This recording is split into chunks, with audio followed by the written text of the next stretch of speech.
time to wake up and get ready for the day. Time to pour Bones his breakfast.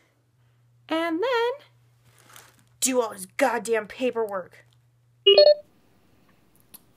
Okay, so I guess this week we're supposed to carry around our own personal recording devices and record anything that's extremely emotional to us, or something that is like an endearing memory, or something that's like vital to the mission. I don't know.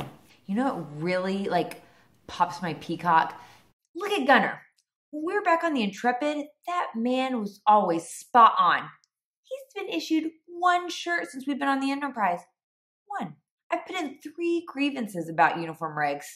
Nothing. Last week, Gunner shot this Phoenician, got the blood all over me. Does that come out? No. So I go to Kirk. I'm like, hey, can I get a new uniform? You know, I've got like bluish green oozy stains all over me. Laughed in my face. I reminded him 17 shirts have been issued to that man in 30 days. 17. He must rip them in his sleep. He laughed at me for that. Then he winked at me. So he says, you know, Stevie, when you're captain, you can have as many shirts as you want. Took everything I had not to put my hands around his throat and strangle him. One day I'm going to wipe that smile off of his face. Maybe shave his head. I think he'd be a better captain with no hair. You know, when I came on the Enterprise, nobody had any training. Nobody knew how to use phasers. They were still handing out prototype phasers. Where did they even go? They've been in the museum forever. Our guys didn't know hand-to-hand combat.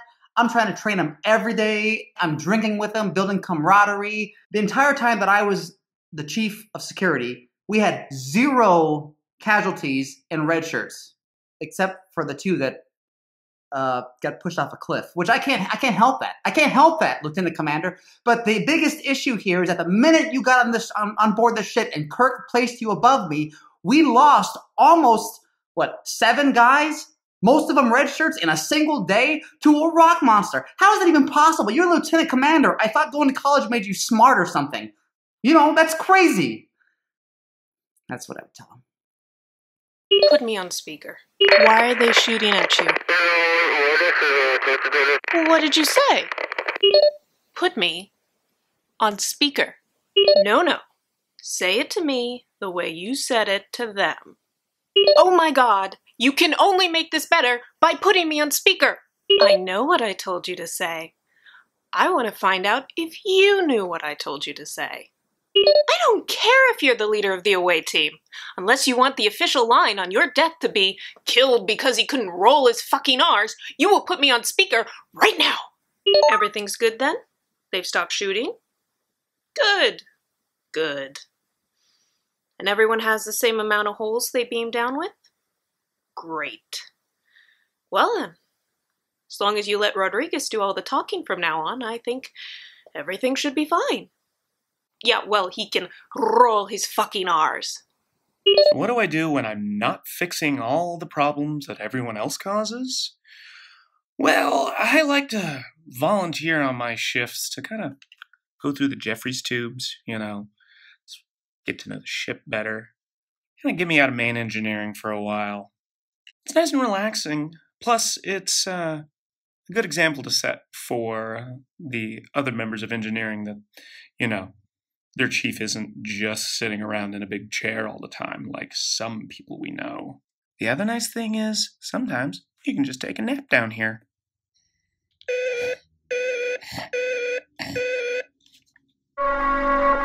Oh, that's not good. Yeah, no, I'm checking the radiation readings now. Yeah, no, I'm sure it's fine. So Tipper refused to film her day in a work life. As she put it, it never deviates from the standard procedure. Yeah, well, I remember that Dixie told us chocolate makes Vulcans drunk. So guess who got some chocolate milk with their dinner tonight? And the security cams in her room turned on. Okay, Buzz. No. That's a phaser. Okay, you can have it. You're a logical being. I trust you with this. Go forth. Do your will. You're not doing anything. You're supposed to take it. I gave you a present. Okay, Fuzz.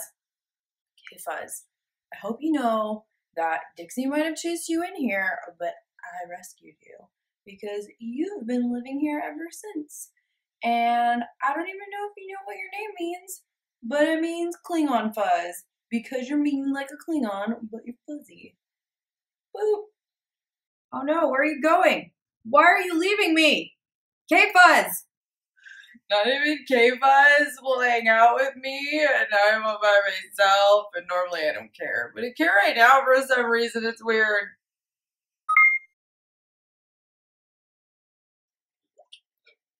Even the bubbles leave.